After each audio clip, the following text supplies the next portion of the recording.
Hola, hola, saludos. Soy Ismael Cala. Gracias por estar con nosotros en Mega Documental a través de Mega TV. ¿Cómo está esa gente que amo, mi gente querida de Paraguay? Espero que estés feliz y yo estoy aún más feliz de poder reencontrarme contigo a través de la sintonía de este programa con los interesantes invitados a los que puedo conocer o reconocer en muchos casos y que nos acercan nuestros amigos Marlucy y Rodolfo González Friedman de Vamos por Más Producciones. Nuestro invitado de hoy tiene una brillante trayectoria, a pesar de sus muy jóvenes 41 años.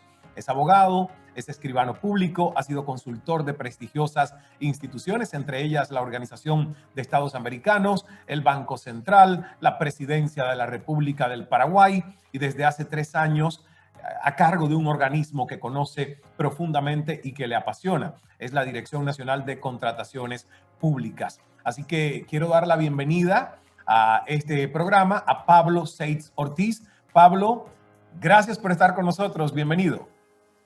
Gracias a vos, Ismael. ¿Cómo estás? Un gran saludo para vos y para toda la audiencia.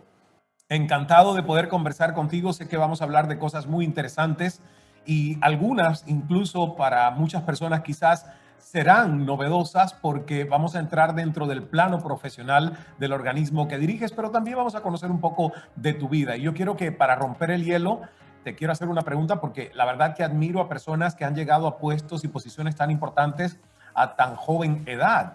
Y yo tengo 10 años más que tú, entonces yo digo, tiene que haber sido un niño prodigio, un adolescente brillante. ¿Y cómo fue la adolescencia? ¿Y hubo tiempo de divertirse o fue solo estudio preparándose a donde has llegado hasta ahora? Ismael, soy yo quien te admira hace más de 10 años viéndote en los distintos medios que transmitían tus entrevistas y tus programas. Y la adolescencia de este pobre tipo que tenés hoy día enfrente no fue para nada dedicada a la lectura ni al estudio. Tuvo más porcentaje del tiempo el deporte y otro tanto se llevó la diversión como debe ser en esa época de la vida. Y lo que había de tiempo se lo dedicábamos al colegio y a los estudios en ese momento. Y de alguna manera hay alguna influencia o varias de liderazgo en tu vida, porque yo siempre digo, todos nosotros hemos tenido mentores, muchas veces fueron nuestros padres, algunas veces fue un maestro, otras veces fue alguien que a lo mejor ni siquiera tiene un rango de familiaridad sanguínea, pero nos inculcó algún tipo de creencias. En tu caso, ¿cuáles son esos mentores a los que podrías numerar 1, 2, 3? Sí, Ismael, es impresionante en la vida de cada persona, creo que se va a dar la misma situación, la cantidad de mentores anónimos que podemos empezar a recopilar cuando nos hacen este tipo de consultas. Pero claramente el primer jefe siempre va a marcar en el ámbito profesional un antes y un después. Existirá siempre un profesor de la universidad que pasará de ser un buen profesor que enseña a un excelente profesor que desafía para ser un sobresaliente profesor que sube los límites de la capacidad de las ansias de investigación de una persona y por supuesto también en el ámbito familiar tendremos ese mentor permanente más importante que es el que nos inculca no solamente conocimiento profesional, no solamente ansias de conocimiento científico, por así llamarlo, sino nos inculca valores, que son los elementos fundamentales, las guías fundamentales que nos sirven de auxilio ante cualquier situación de la vida. Así que tengo mentores para reconocer en todos los grandes ámbitos de la vida de una persona, como te dije, en el académico, en el profesional, por supuesto, pero por sobre todo en el familiar. ¿Y cómo eres tú de profesor? Porque yo sé que también eres profesor y me pongo a pensar qué tipo de profesor eres. Bien, yo como profesor me pongo mucho en el lugar del alumno. Me tocó ser profesor universitario al año siguiente, ya de haber egresado de la carrera de Derecho, de Abogacía. Entonces tenía muy fresca la memoria de cómo era ser alumno y tener enfrente a un profesor y lo difícil que era, por lo menos en mi realidad, a última hora del día tener que estar todavía atento y captando información de una persona que estaba igual de cansada probablemente que yo ahí enfrente. Entonces siempre trataba de hacer la clase dentro de lo abstracto que puede ser el mundo del derecho a nivel académico, lo más entretenida y lo más dinámica posible. Siempre me gustó mucho dar participación al alumnado y no limitar el contenido de lo desarrollado a lo que dicen los libros y buscar que el alumno razone y que sea una clase no solamente de estudiantes de derecho, en mi ejemplo, sino de ciudadanos que tienen que aprender a convivir con ese monstruo gigantesco enfrente que es el Estado. Y hablando de Estado, ¿habías tú anteriormente estado en contrataciones públicas, verdad? Así es, Ismael, me tocó ingresar al ámbito público por primera vez en el año 2013. Tuve una estadía corta de un poco menos de un año, ya en este mismo cargo de Director Nacional de Contrataciones Públicas, pero por la experiencia profesional desde el ámbito privado, me tocó trabajar con muchas instituciones públicas como consultor o eventualmente en procesos jurídicos. Así que el conocimiento de ese, como decía recién, de ese monstruo tan importante en la sociedad que es el Estado, hablando de monstruo como sujeto enorme y hasta peligroso a veces, ya me tocó compartir desde los primeros pasos profesionales. ¿Y qué te motivó a aceptar el cargo en el 2018? Que todavía quedaron muchas cosas en el tintero luego de esa primera pasantía, por así llamarlo, del 2013 y 2014. Quedaron muchas ansias de seguir mejorando la gestión pública y me tocó estar en una institución muy dinámica, muy comprometida con la reforma estatal y muy comprometida por sobre todo con la modernización del Estado desde todo punto de vista, no solamente de volver más eficiente un proceso u otro, sino de incorporar todo lo que se puede traer como mejor solución posible hoy día a la sumamente delicada función que le toca cumplir a todo el Estado. Si hablamos de contrataciones públicas, hablamos de un tema tangencial que toca a absolutamente todas las instituciones públicas de un país, independientemente de cuál sea el país del ejemplo, de cuál sea el régimen jurídico aplicable al mundo de las compras de un país. Muchas instituciones sumamente relevantes basan su funcionalidad, su eficiencia y hasta la calidad de su servicio en lo que hacen respecto a sus procedimientos de compra. Vi ante esa situación un enorme desafío, una enorme oportunidad para desafiarme a mí mismo y ver hasta dónde podemos llegar con las mejoras que se pueden introducir al sistema. Y Pablo, explícanos qué es el primer acuerdo nacional en épocas de pandemia y cuáles fueron los resultados de ese acuerdo. Bien, dentro de la gama de innovaciones que se pudieron introducir en el ámbito de las compras públicas, siempre estaba el ejemplo de muchos países de la región de América Latina que decidieron utilizar al mundo de las compras públicas como una herramienta de desarrollo, a la herramienta de compras públicas para desarrollar las economías. Por supuesto que lo primero que se pensaba al momento de pandemia y compras públicas era que el Estado se nutra de lo necesario a nivel salud, pero también se pensó en el ámbito de las compras públicas cuando hablamos de la recuperación económica de cada uno de los países. Y desde el vamos, esa fue una gran preocupación. Específicamente en el sector textil se dio una situación muy particular en el Estado paraguayo, donde pudimos diseñar una herramienta que se llama Acuerdo Nacional, que permite al país consumir la gran mayoría de la capacidad de producción de un rubro específico. En este caso fue el rubro textil, que estaba muy lastimado por el mal año económico 2019 y por los terribles efectos de la pandemia ya en el 2020. A través de este acuerdo nacional, el Ministerio de Salud Pública logró nutrirse de todos los insumos de protección fabricados con textiles y ese acuerdo nacional permitió otorgar mano de obra a cerca de 30.000 compatriotas a través de las líneas de distribución y redistribución de esta capacidad de producción que tiene el sector textil. Chombas de protección, gorras de protección, mascarillas de cierto nivel de protección, hoy día pueden ser desarrolladas por el sector textil nacional y esto creó un efecto multiplicador positivo sumamente relevante en las economías de pequeñas ciudades en nuestro país. Y según palabras del ministro de Industria y Comercio que recientemente expuso al respecto, este contrato sirvió de empuje inicial para que este sector nacional hoy día pueda competir, por lo menos en nuestra economía, con los grandes importadores de textiles del sudeste asiático. Espectacular, y gracias por esa explicación que creo que nos ha dejado muchísima claridad en todo este tema, que a veces en las noticias salen fragmentos, pero no se entiende toda la historia que hay detrás. Vamos a hacer una primera pausa en la conversación. Pablo, por favor, no nos abandones, tenemos mucho más que hablar en esta edición de Mega Documental con Ismael Cala, aquí en Mega TV. Regreso en un 2x3.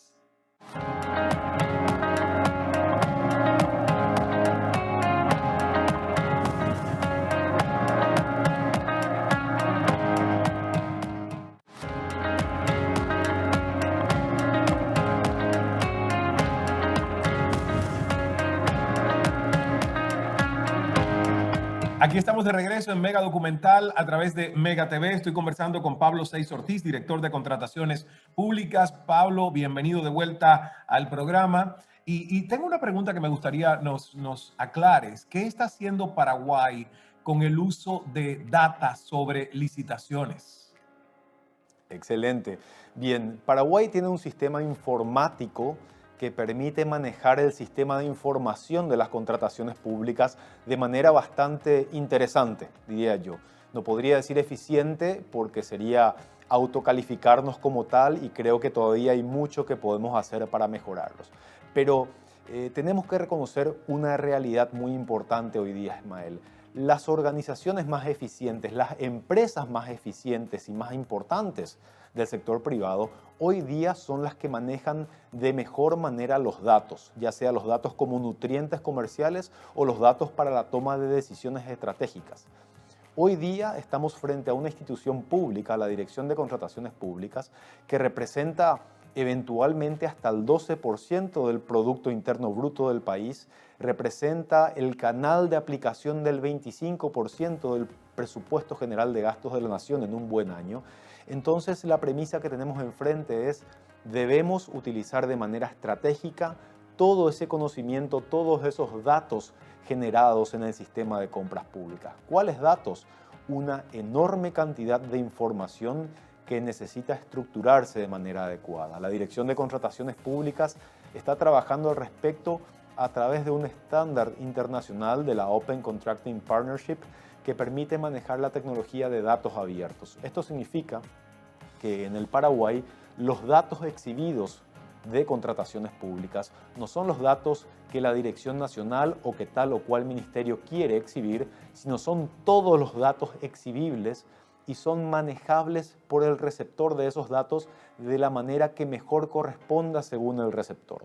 Si existe prensa especializada interesada en manejar esos datos, pues la prensa puede obtenerlos en bruto y obtener las estadísticas, los gráficos y la información y realizar el cruzamiento de datos que mejor corresponda. También hoy día la sociedad organizada, ya en grupos de científicos de datos, realiza tareas espectaculares respecto al análisis de la gestión administrativa a través de los datos. Los congresos que hoy día se están organizando en materia de contrataciones públicas ya tienen como títulos de los congresos protagonismo de datos. Hace poco la Unión Europea había promovido aquí en nuestro país un congreso referido a la administración pública basada en evidencia. ¿En qué tipo de evidencia? En evidencia de datos objetivos, almacenados automáticamente, generados automáticamente desde los sistemas de administración. Esta es la verdadera modernización de la administración pública. Esta es la verdadera transparencia. No es mostrar solamente lo que la institución pública quiere mostrar, sino abrir realmente todas las puertas y que no exista ningún agujero negro, no exista ninguna caja negra con información reservada, salvo que la ley expresamente así lo diga. Y cuando hablamos de tienda virtual, ¿qué es la tienda virtual y el proyecto de reingeniería del portal de contrataciones públicas? Bien, Ismael, esto continúa con la línea de modernización y digitalización de la administración pública. La tienda virtual es el nombre que dimos a lo que técnicamente se conoce en la región como convenio marco. Es un sistema de compra pública que permite precalificar a los oferentes, tenerlos en pantalla porque utiliza al comercio electrónico como base operativa, deja de lado el papel, y esos oferentes en pantalla pueden cotizar de manera inmediata los requerimientos de productos, de servicios que tengan distintas instituciones públicas. Esto permite un ahorro muy importante en materia financiera, económica, de precios, pero por sobre todas las cosas permite una transparencia total y un ahorro en procesos burocráticos terrible. Fíjate que tenemos en Paraguay, a modo de ejemplo, 463 unidades compradoras.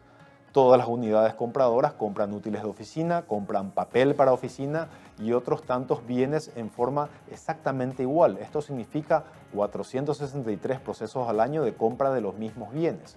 ¿Por qué no centralizar ese proceso burocrático y permitir la descentralización de la operatividad de esos contratos? Eso es lo que buscamos con la tienda virtual.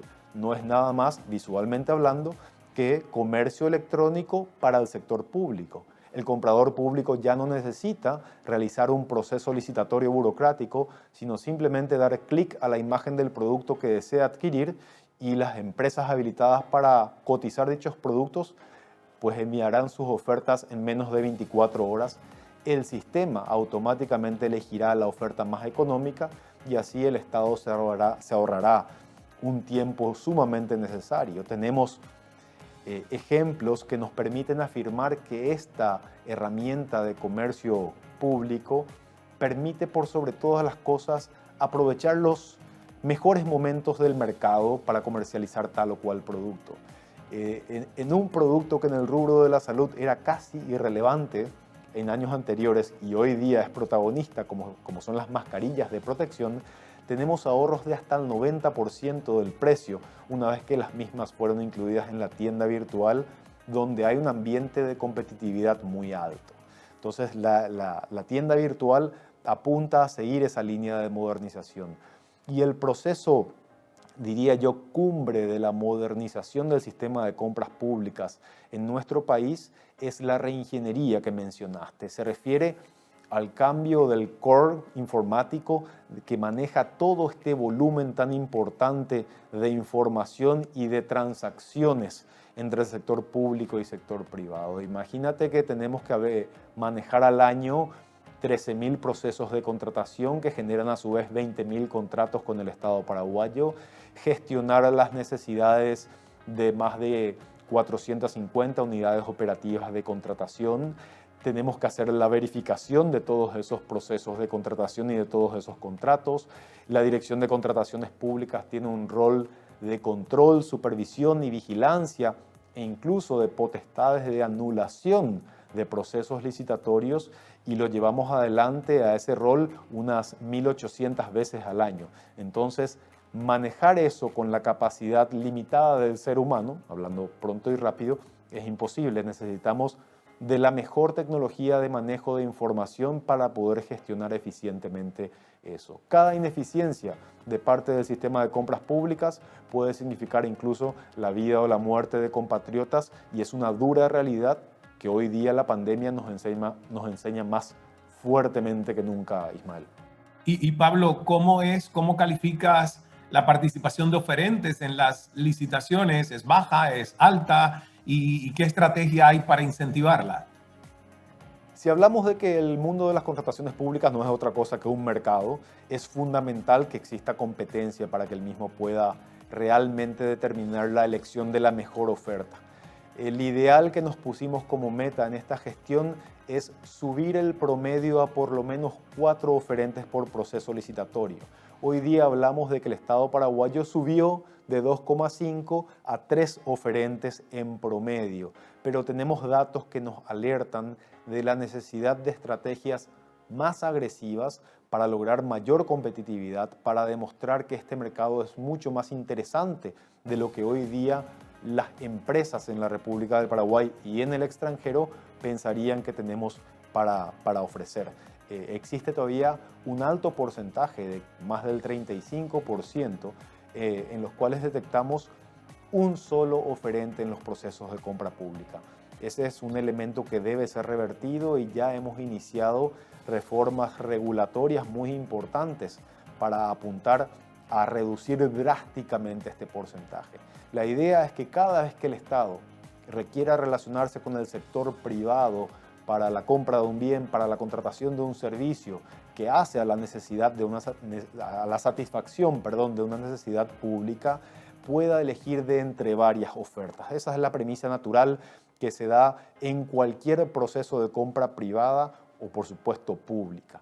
Para volver más interesante el mercado de las compras públicas tenemos muchos desafíos de información, de transparencia, de eliminación de trabas burocráticas, de simplificación de procesos y por sobre todo de comunicación para demostrar y para exhibir al mercado privado todo lo que tenemos aquí para oportunidades de negocio.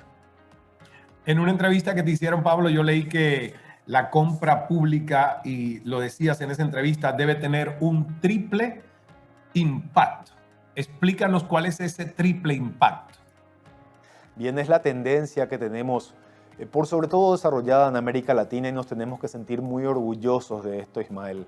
La compra pública como herramienta del desarrollo, así como estábamos explicando hace un rato sobre ese ejemplo del acuerdo nacional a nivel textil en Paraguay, la compra pública puede ser analizada con un triple impacto: ecológico o ambiental, social y económico. Ese triple impacto podría significar una enorme mejora en el impacto de las compras públicas en un mercado. Si hablamos de que las compras públicas pueden servir para actividades de fomento, estamos hablando de un análisis económico y social de la compra pública. Paraguay tiene un ejemplo muy interesante al respecto, que es el proceso de compra simplificada de productos de la agricultura familiar que habíamos iniciado en el 2013 y lo estamos replanteando nuevamente ahora para que las distintas autoridades públicas puedan adquirir los productos directamente de la huerta familiar. Y esa es una realidad social nacional que debemos apoyar y debemos ayudar desde el Estado, el campesinado familiar, la agricultura familiar, y creamos un mercado en el ámbito de las compras públicas. Existen productos específicos de origen nacional, como por ejemplo la banana, que hoy día está siendo obligatoriamente incorporada a los platos de alimentación escolar contratados por el Estado. Este tipo de ejemplos nos demuestran que la compra pública de triple impacto, en estos casos que estuve mencionando, impacto económico y social, pueden ver no solamente el precio de la oferta como un criterio de selección de con quién contratará el Estado. Y a nivel ambiental, que justamente fue el ámbito donde se desarrolló este concepto de la compra de triple impacto, reconocemos que el Estado debe causar el menor impacto ambiental posible a través de sus compras o incluso promover la mejora ambiental a través de sus compras. Cuando el Estado paraguayo adquiere papel para oficina, resulta obligatorio que el oferente certifique que el papel proviene de bosques reforestados y no de bosques naturales deforestados. Existen casos en los cuales incorporamos criterios de consumo máximo en artefactos eléctricos o en aparatos informáticos a los efectos de causar el menor daño ambiental posible desde el ámbito de las compras públicas.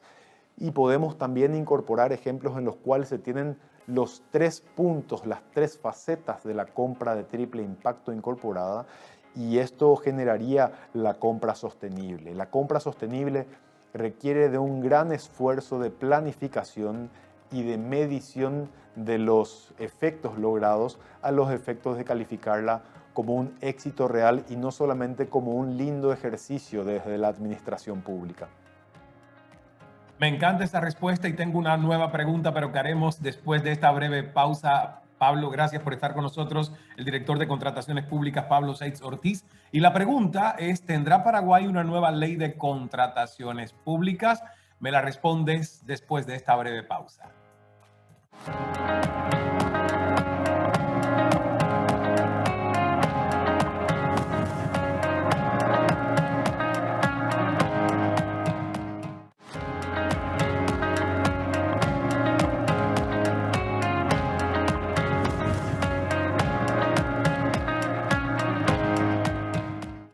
Regresando con esta última parte de nuestra conversación con Pablo Seix Ortiz, director de Contrataciones Públicas del Paraguay. Y yo dejaba una pregunta para Pablo en el tintero. Y es, ¿tendrá Paraguay una nueva ley de contrataciones públicas? Bien, Ismael, es una pregunta que me encantaría poder responder de manera absoluta con un sí total y contundente. Pero por supuesto la aprobación de una nueva ley dependerá del Parlamento Nacional en primera instancia y del señor presidente de la República para promulgarla. Pero es muy importante comunicar que ya hemos elaborado desde la Dirección Nacional de Contrataciones Públicas, en forma conjunta con el Ministerio de Hacienda y con la Secretaría Técnica de Planificación, un proyecto de ley de suministro público y no solamente de contrataciones públicas. Es un proyecto de ley muy ambicioso, ya presentado al Parlamento, presentado desde la Presidencia de la República al Parlamento hace pocas semanas atrás. Hoy día ya es objeto de análisis en distintas comisiones del Parlamento. Es un proyecto muy ambicioso, decía yo, porque no solamente tiene en cuenta el proceso de contratación pública, lo que tradicionalmente conocemos con el nombre de licitación, sino también incorpora la etapa previa de planificación y la etapa posterior de medición de la satisfacción del cliente, o sea, del Estado, respecto al proceso de contratación. La gran mayoría de los problemas en los procesos de contratación se dan por la ausencia de una adecuada planificación. ¿Por qué necesitamos contratar? ¿Es la mejor alternativa la propuesta para contratar?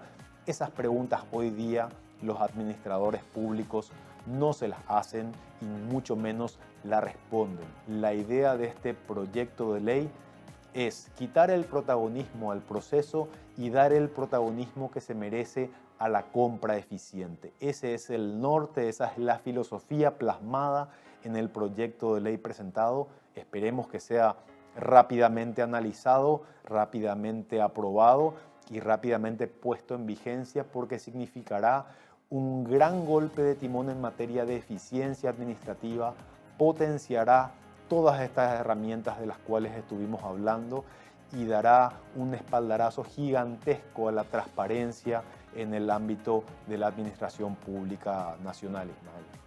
Me parece fantástico y ojalá, como dices, que sea algo que con la velocidad que necesitan estos tiempos pueda ser aprobado. ¿Qué otros proyectos, antes de hacerte una preguntita ya un poco más personal, ¿verdad? ¿Qué otros proyectos propone la dirección a tu cargo? Bien, en materia de proyectos nos pusimos como meta en la Dirección de Contrataciones Públicas, por lo menos en el primer semestre de este año, realizar un lanzamiento de producto, llamamos producto en la Dirección de Contrataciones Públicas a un nuevo servicio de información principalmente provisto desde la Dirección de Contrataciones Públicas cada 15 días durante este primer semestre, Ismael. Así que la agenda es bastante nutrida. Todo apunta a mejorar el sistema existente, siempre teniendo como premisa la transparencia, la digitalización, la simplificación y la captación y manejo de datos que puedan realizarse desde el ámbito de las compras públicas.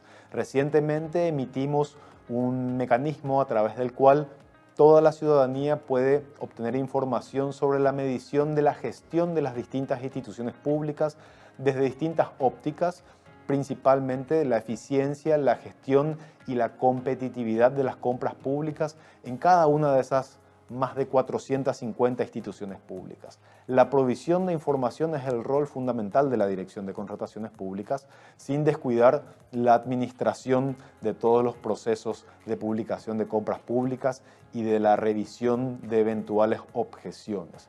Entonces, a partir de esos elementos es que tenemos una mejora constante del sistema y, como te decía, la idea nuestra es presentar un nuevo producto a la ciudadanía cada 15 días durante este primer semestre del 2021. Todo esto que nos cuentas supone una ardua tarea. Para algunos parecería complicada. Yo sé que tú ya estás acostumbrado a estas cosas porque estás acostumbrado, según investigué, a remarla. Porque literalmente eres también presidente de la Federación Paraguaya de Remo, ¿no? Entonces, cuéntanos de tu pasión, de tus logros por el remo, que dicho sea de paso, te llevaron a representar a Paraguay en los Juegos Panamericanos y en el Mundial Juvenil. Quedaste como uno de los 10 mejores del mundo. ¿Qué tanto está presente en tu vida todavía el remo? El remo está muy presente en mi vida todos los días. De hecho, lo sigo practicando antes de ir a la oficina de 6 de la mañana a 7 de la mañana en la Bahía de Asunción, así que lo tenemos extremadamente presente. Todos los chicos en la familia pasaron o están pasando por el remo, entonces familiarmente está presente. Mi padre también fue seleccionado nacional de la Federación Paraguaya de Remo, también estuvo en la dirigencia deportiva del remo, entonces es una pasión absolutamente completa para mí y para la familia. Comencé a remar en el año 95, en diciembre de 1995, y me tocó representar a Paraguay a partir del año 96 hasta el 2003 en forma ininterrumpida. Fueron años muy interesantes. Fuimos la primera generación que implementó la alta competencia de manera regular y permanente en sus entrenamientos, en su día a día, y como dijiste, en el año 98 en el Mundial de Linz en Austria tuvimos un resultado muy auspicioso, quedamos entre los 10 mejores del mundo en categoría juvenil. En el año 99 y en el año 2003 tuvimos la oportunidad de participar en los Juegos Panamericanos de Winnipeg en el 99 en Canadá, de Santo Domingo en el 2003 en República Dominicana, que fue una fiesta deportiva espectacular. En ambas ocasiones pudimos entrar en final, que fue algo muy sobresaliente para los resultados deportivos nuestros. Y bueno, hoy día ya me toca cambiar de rol. Obviamente vinieron nuevas generaciones que dieron demostración de su capacidad física por sobre la nuestra, entonces pasamos a los cuarteles de invierno y hoy día nos toca tomar la directiva de la Federación Paraguaya del Remo. Con otros compañeros tomamos la posta y hoy día estoy al frente como presidente de la Federación Paraguaya de Remo, con desafíos muy interesantes de una agenda deportiva muy nutrida y muy desafiante con lo que hoy día nos impone la pandemia, ¿verdad? Tenemos ya desafíos locales en el 2022 con el ODESUR, que son una suerte de Juegos Olímpicos de la región de América del Sur, los Juegos Panamericanos de Santiago en el 2023. El sueño olímpico siempre está presente en todo deportista en el año 2024, entonces esto no para nunca. Es muy lindo encarar el ámbito deportivo como un ámbito de formación de la persona y no solamente de resultados de puestos en tal o cual competición. Y eso es lo que queremos transmitir desde la dirigencia deportiva a todos los entrenadores, los formadores y por supuesto a los atletas, ¿verdad? Es una pasión y como toda pasión no nos deja dormir, nos lleva mentalmente mucho tiempo, a pesar de que en el día a día lo tenemos reservado muy poco tiempo para esa pasión. Maravilloso. Se nos agotó el tiempo, Pablo. Ha sido extraordinario conversar contigo. Te tengo una pregunta con bastante sentido del humor. ¿Qué es más difícil para ti, remar contra la corriente o remarla en la dirección de contrataciones? Definitivamente remar contra la corriente es mucho más difícil. Después de practicar remo y después de sufrir los entrenamientos de remo, casi es todo fácil en la vida.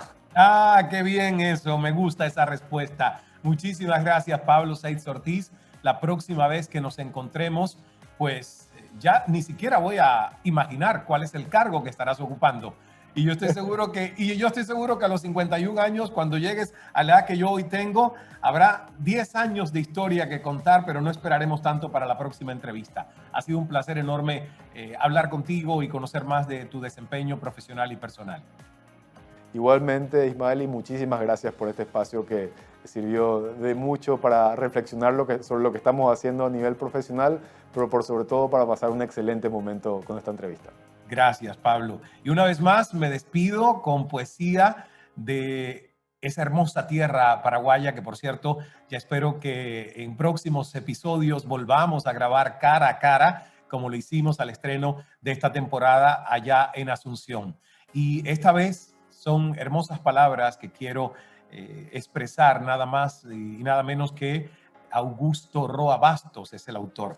Y dice así: yo nací aquí, entre mil imágenes fascinantes, entre la poesía estremecida de los bosques, el viaje sin retorno de los ríos, la rutilante abundancia de los campos y la cándida timidez de las ciudades. He aquí mi país, el Paraguay de mis verdades, luz en mis sombras y canto en mis ausencias, querencia bendita de mis afanes, faro refulgente en mis regresos. He aquí mi país, se los presento, así como lo siento, como lo conozco y amo, porque yo nací aquí.